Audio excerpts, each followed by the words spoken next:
Hello everyone, good morning all of you. तो चलिए हम लोग मॉडर्न हिस्ट्री में इम्पोर्टेंट टॉपिक जो एनालिसिस कर रहे हैं प्रीवियस ईयर। तो आज के सेशन में हम लोग गोलमेज सम्मेलन से संबंधित कुछ इम्पोर्टेंट फैक्ट को देखेंगे और यहाँ से जितने भी प्रश्न पूछे गए हैं उन सब प्रश्न को एनालिसिस करेंगे। तो चलिए हम लोग स्टार्ट करते हैं गोलमेज सम्मेलन।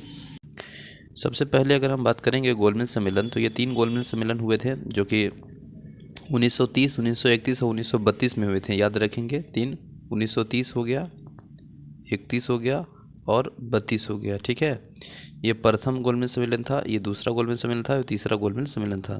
तीसरा गोलमेज सम्मेलन में भीमराव अम्बेडकर मतलब तीनों बार ये भाग लिए थे। ठीक है, तो 10 जून तथा 24 जून 1930 ईस्वी को साइमन कमीशन की रिपोर्ट प्रकाशन हुई। ठीक है, और राजनीतिक संगठन के कमीशन की सिफारिश को अस्वीकार कर दिया।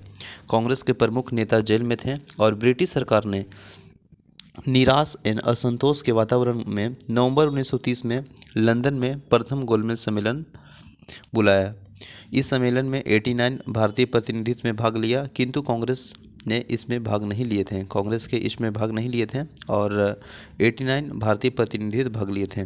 इस सम्मेलन में भाग लेने वाले प्रमुख थे, जैसे में तेज बहादुर सप्रू हो गए, श्रीनिवास शास्त्री, मोहम्मद अली, मोहम्मद शफी, आगा खां, फजलुल हक, मोहम्मद अली जिन्ना, होमी मोदी, M.R. जयंकर, मुंजे भीमराव अम्बेडकर तथा सुंदर सिंह मजीठिया आदि। इस सम्मेलन में इस आयोग का प्रतिनिधित्व केटी पाल ने किया था। यहाँ से प्रश्न पूछा है कि इस आयोग का प्रतिनिधित्व किसने किए, तो केटी पाल ने किए थे। ठीक है, इस सम्मेलन के उद्घाटन ब्रिटिश सम्राट ने किया था और तथा इसका अध्यक्षता ब्रिटिश प्रधानमंत्री रेमजे मैकडोनाल्ड ने किया था।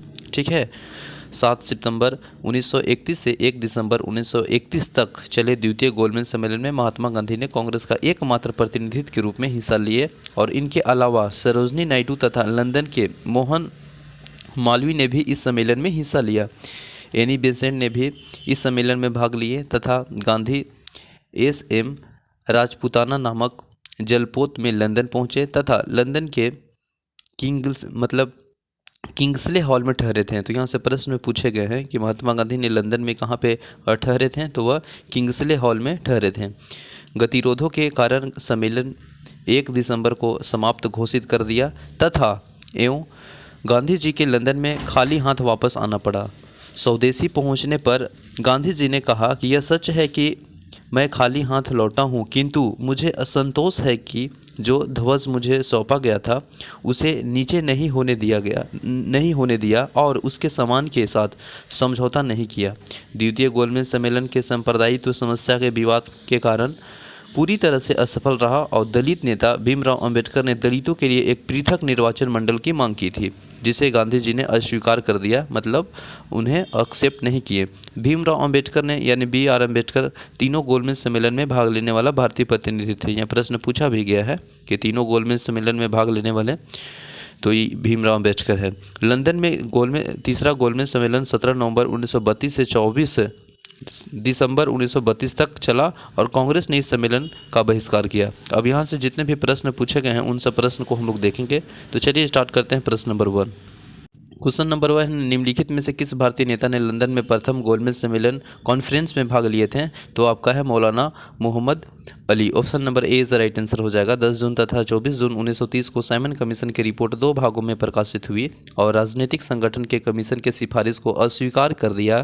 कांग्रेस के प्रमुख नेता जेल में थे। ठीक है, और ब्रिटिश सरकार ने निराशा एवं असंतोष के वातावरण के अनुभव 1930 ईस्वी में लंदन में प्रथम गोलमेज सम्मेलन बुलाया और इस सम्मेलन में 89 प्रतिनिधित्व ने भाग लिया, किंतु कांग्रेस के इसमें भाग नहीं लिए। इस सम्मेलन में भाग लेने वाले जो प्रमुख थे, जैसे तेज बहादुर सप्रू, श्रीनिवास शास्त्री, मोहम्मद अली, मोहम्मद शफी, आगा खां, फजलुल हक, मोहम्मद अली जिन्ना, होमी मोदी, M.R. जयशंकर, पुंजे भीमराव अम्बेडकर, सुंदर सिंह मजीठिया आदि सभी थे। नेक्स्ट है क्वेश्चन नंबर 2, प्रथम गोलमेज सम्मेलन के बारे में निम्नलिखित में से कौन सा कथन सही नहीं है? तो सही नहीं पूछा जा रहा है। तो देखिए ऑप्शन नंबर ए है कि यह 1930 में आयोजित हुआ था। तो प्रथम गोलमेज सम्मेलन 1930 में आयोजित हुआ था, दूसरा 1931, तीसरा 1932। तो ऑप्शन नंबर ए सही है। दूसरा ही साइमन कमीशन की रिपोर्ट पर चर्चा करनी थी। ऑप्शन नंबर बी भी सही है। तीसरा में देखिएगा तो इसका आयोजन लंदन में हुआ था, तो बिल्कुल लंदन में हुआ था। ऑप्शन नंबर सी भी सही है। डी इसमें क्या है, इसमें कांग्रेस प्रतिनिधित्व ने प्रतिभाग किया था। तो option number D is the right answer है, यह सही नहीं है। ठीक है ना। क्वेश्चन नंबर नेक्स्ट है, लंदन में संपन्न हुई गोलमेज सम्मेलन में भारतीय ईसाइयों का प्रतिनिधित्व किसने किया? तो केटी पाल ने किया था। मतलब भारतीय ईसाइयों का जो प्रतिनिधित्व किए थे वो कौन थे? केटी पाल। यह प्रश्न नंबर 3 का D is the right answer. Next है क्वेश्चन नंबर 4 में है कि ब्रिटिश सरकार द्वारा लंदन में भारतीय नेताओं के प्रथम गोलमेज सम्मेलन कब बुलाया गया? तो देखिए प्रथम गोलमेज सम्मेलन कब बुलाया गया था, बताइए। 1930। ठीक है। दूसरा हो जाएगा 1931 और तीसरा हो जाएगा 1932। तो ऑप्शन नंबर 1930 वाला राइट आंसर हो जाएगा, जो कि ऑप्शन नंबर सी में दिया है 1930। ठीक है ना।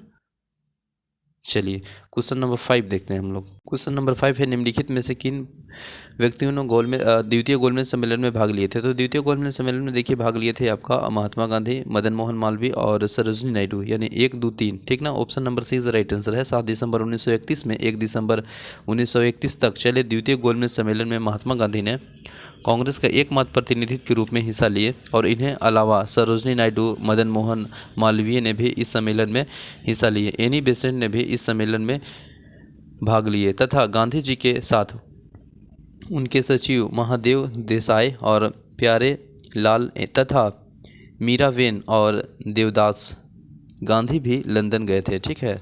नेक्स्ट है क्वेश्चन नंबर 6, इनमें से किसने द्वितीय गोलमेज सम्मेलन में भाग नहीं लिए थे?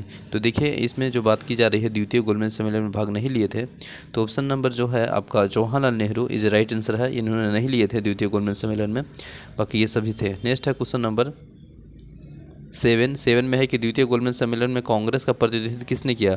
तो कांग्रेस के जो प्रतिनिधित्व किए हैं द्वितीय गोलमेज सम्मेलन में वह किए हैं Mahatma Gandhi. Option number D is the right answer है। नेक्स्ट है क्वेश्चन नंबर 8, लंदन में आयोजित निम्नलिखित गोलमेज सम्मेलन में से किसने महात्मा गांधी को उपस्थित थे? महात्मा गांधी उपस्थित थे। तो महात्मा गांधी जो उपस्थित थे वे द्वितीय गोलमेज सम्मेलन में। Option number B is right answer, जो कि 1931 में हुआ था। नेक्स्ट है क्वेश्चन नंबर 9। क्वेश्चन नंबर 9 है कि कथन है जवाहरलाल नेहरू दूसरे गोलमेज सम्मेलन 1932 ईस्वी में भारतीय राष्ट्रीय कांग्रेस का प्रतिनिधित्व किया था। दूसरा कारण है कि गांधी इरविल समझौता 1931 में भारतीय कांग्रेस के दूसरे गोलमेज सम्मेलन 1932 में भाग लेना अंतर्निहित किया। तो देखिए इसमें जो राइट आंसर हो जाएगा कथन ए और कारण आर। ए गलत है, आर सही है, क्योंकि 5 मार्च 1931 ईस्वी में महात्मा गांधी एवं वायसराय इरविल ने के बीच एक समझौता हुआ जिसे दिल्ली पैक्ट के नाम से भी जाना जाता है। इसमें कांग्रेस की ओर से गांधी जी ने निम्नलिखित बातों को स्वीकार किया। स्वीकार करने का मतलब यह है कि उन्होंने एक्सेप्ट की इस बात को। पहला था कि 16 अवज्ञा आंदोलन स्थगित कर दिया जाएगा। दूसरा बात था कि कांग्रेस निकट भविष्य में होने वाली दूसरे गोलमेज सम्मेलन में भाग लेगी। ठीक है ना। तीसरा था कि कांग्रेस ब्रिटिश सामान का बहिष्कार नहीं करेंगे। और चौथा बात था कि गांधी जी पुलिस द्वारा की गई ज्यादतियों, ठीक ना, के बारे में जांच की मांग नहीं करेंगे। तो ऑप्शन नंबर जो है इसका आपका डी इज राइट आंसर हो जाएगा, यानी दूसरा गोलमेज सम्मेलन महात्मा गांधी ने कांग्रेस के प्रतिनिधित्व में किया था, अतः ए गलत है और आर सही है। क्वेश्चन नंबर 10 है, निम्नलिखित में से कौन से गोलमेज सम्मेलन में गांधी जी ने शिरकत की थी? तो यह आपका केवल द्वितीय यानी द्वितीय गोलमेज सम्मेलन, option number B. Mahatma Gandhi ji ने जब द्वितीय गोलमेज सभा में भाग लेने लंदन गए थे तो कहाँ ठहरे थे? तो उन्होंने ठहरे थे किंग्सले हॉल में। Option number B is the right answer है। नेक्स्ट है क्वेश्चन नंबर 12, द्वितीय गोलमेज सम्मेलन में कांग्रेस के एक प्रतिनिधित्व के रूप में भाग लेने के लिए महात्मा गांधी बम्बई से लंदन, याद रखेंगे बम्बई से लंदन जिस पानी के जहाज से गए थे उसका नाम पूछा जा रहा है। तो इसका जो नाम है वो आपका है एस राजपूताना। ठीक है ना। तो ये महात्मा गांधी बम्बई से जब लंदन जा रहे थे तो पानी जहाज का नाम पूछा जा रहा है। उस पानी जहाज का नाम है S Rajputana. Option number A is the right answer है। यूपीपीसी इसमें पूछा है। नेक्स्ट है क्वेश्चन नंबर 13, निम्नलिखित में से किस गोलमेज सम्मेलन में भारतीय राष्ट्रीय कांग्रेस के प्रतिनिधित्व प्रथम बार भाग लिए थे? तो वो आपका था द्वितीय गोलमेज सम्मेलन। Option number B is a right answer हो जाएगा। ठीक है ना। नेक्स्ट है क्वेश्चन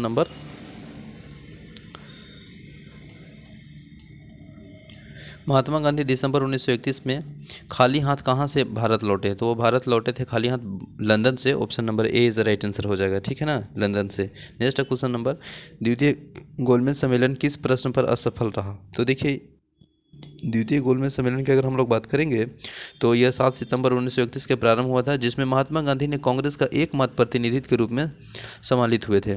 और इस सम्मेलन में सांप्रदायिक समस्या पर विवाद के कारण पूरी तरह से असफल रहा। दलित नेता, जो कि आप जान रहे हैं, भीमराव अंबेडकर ने दलितों के लिए एक पृथक निर्वाचन मंडल की मांग की, जिसे महात्मा गांधी ने अस्वीकार कर दिए।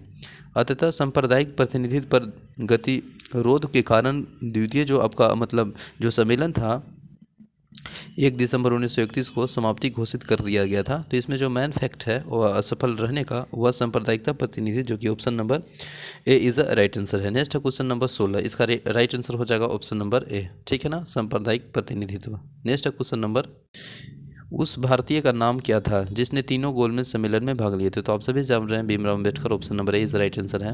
और फिर यही क्वेश्चन पूछा गया है कि तीनों गोलमेज सम्मेलन में भाग लेने वाले हैं, वह तो आपका भीमराव अम्बेडकर, ठीक है ना। नेक्स्ट है 1930 से 32 की अवधि के समय भारत के ब्रिटिश राजनेताओं में लंदन में हुई बैठक का प्राय प्रथम, द्वितीय और तीसरे गोलमेज सम्मेलन के रूप में उल्लेखन किया जाता है। उनका उसी रूप में उल्लेखित गलत होगा, क्योंकि ये जो पूछा जा रहा है ऑप्शन ए है कि इन दोनों की भारतीय राष्ट्रीय कांग्रेस के भाग लिए थे। दूसरा है कि भारतीय राष्ट्रीय कांग्रेस को छोड़कर जिन भारतीय दलों के भाग लिए उन्होंने पूरी तरह से यानी पूरे भारत का नया वर्णित हितों का प्रतिनिधित्व किया। और तीसरा था ब्रिटेन के लेबर पार्टी सम्मेलन के बीच में ही हट गई और सम्मेलन की कार्यवाही पक्षपातपूर्ण हो गई थी। चौथा है कि ये तीनों अलग अलग सम्मेलन नहीं हुए थे और अपितु यह एक ही सम्मेलन की अवस्था थी जो 3 सत्रों में संपन्न हुआ। तो इसका जो राइट आंसर हो जाएगा आपका क्वेश्चन नंबर 18 का, वह हो जाएगा ऑप्शन नंबर डी, कि यह तीनों अलग अलग सम्मेलन नहीं हुए थे, अपितु यह ही एक सम्मेलन की अवस्था थी और तीनों सत्र संपन्न हुई थी। तो ऑप्शन नंबर जो डी इज राइट आंसर है। हम लोग एक एक्सप्लेनेशन देख लेते हैं। देखिए, प्रथम और द्वितीय और तृतीय गोलमेज सम्मेलन तीनों अलग अलग सम्मेलन नहीं थे। यह एक सम्मेलन की अवस्था थी जो कि 3 सत्र में संपन्न हुई थी। यह सम्मेलन 3 सत्रों के 3 अलग अलग सम्मेलन कहा जाना मतलब गलत होगा, क्योंकि गोलमेज सम्मेलन भारत के राजनीतिक सुधारों और साइमन कमीशन की रिपोर्ट पर वार्ता के लिए बुलाया गया था। तो इसका जो विकल्प है डी उत्तर सही है और यह यूपीएससी में पूछा गया। नेक्स्ट है, निम्नलिखित में गोलमेज सम्मेलन में किसका प्रतिनिधित्व भारतीय राष्ट्रीय कांग्रेस ने किया? तो वह द्वितीय गोलमेज सम्मेलन में किए थे। Option number B is right answer है। नेक्स्ट है क्वेश्चन नंबर 20, इसमें है कि निम्नलिखित में से कौन सा गोलमेज सम्मेलन 1932 में हुआ? तो देखिए, 1930 में पहला, 1931 में दूसरा और 1932 में तीसरा। तो इसका जो राइट आंसर हो जाएगा वह हो जाएगा, बताइए, ऑप्शन नंबर तीसरा यानी सी इज राइट आंसर है। नेक्स्ट क्वेश्चन नंबर 21, इसमें है कि निम्नलिखित कथनों पर विचार करना है। प्रथम गोलमेज सम्मेलन में डॉक्टर भीमराव अंबेडकर दलित वर्गों के लिए अलग निर्वाचन मंडल की मांग रखी। दूसरा बोला जा रहा है कि पूना पैक्ट के स्थानीय निकायों के सिविल सेवा के दलितों वर्गों के प्रतिनिधित्व के लिए विशेष उपलब्ध रखे गए। और तीसरा है कि तृतीय गोलमेज सम्मेलन में भारतीय राष्ट्रीय कांग्रेस के भाग नहीं लिया। तो इसका जो राइट आंसर हो जाएगा वह तीनों सही हो जाएगा, क्योंकि प्रथम गोलमेज सम्मेलन में डॉक्टर भीमराव अम्बेडकर ने दलित वर्गों के लिए अलग निर्वाचन मंडल की मांग रखी थी।